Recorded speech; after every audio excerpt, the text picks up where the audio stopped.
وقيل يا أرض ابلعي ماءك ويا سماء أقلعي وغيض الماء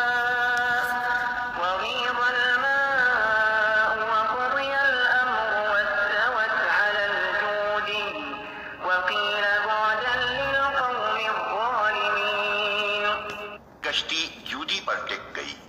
جودی پہاڑ کردستان کے علاقے میں جزیرہ ابن عمر کے شمالی مشرقی جانب واقع ہے.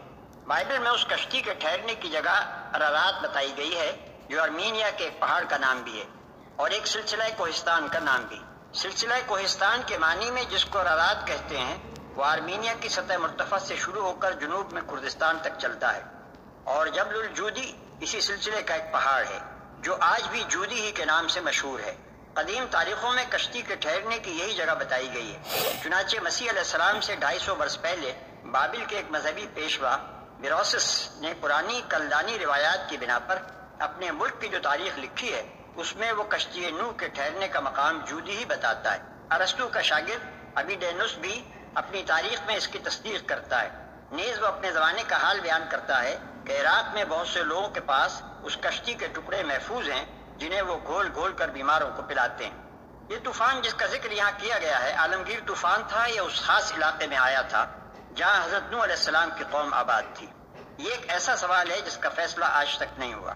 اسرائیلی روایات کی بنا پر عام خیال یہی ہے کہ یہ طوفان تمام روئے زمین پر آیا تھا. پیدائش باب 7 آیت 18 اور 24. مگر قرآن میں یہ بات کہیں نہیں کہی گئی. قرآن کے اشارات سے یہ ضرور معلوم ہوتا ہے کہ بعد کی انسانی نسلیں انہی لوگوں کی اولاد سے ہیں جو طوفان نوح سے بچا لیے گئے تھے. لیکن اس سے یہ لازم نہیں آتا کہ طوفان تمام روئے زمین پر آیا ہو، کیونکہ یہ بات اس طرح بھی صحیح ہو سکتی ہے کہ اس وقت تک بنی آدم کی آبادی اسی خطے تک محدود رہی ہو جہاں طوفان آیا تھا اور طوفان کے بعد جو نسلیں پیدا ہوئی ہوں وہ بتدریج تمام دنیا میں پھیل گئی ہوں. اس نظریے کی تائید 2 چیزوں سے ہوتی ہے.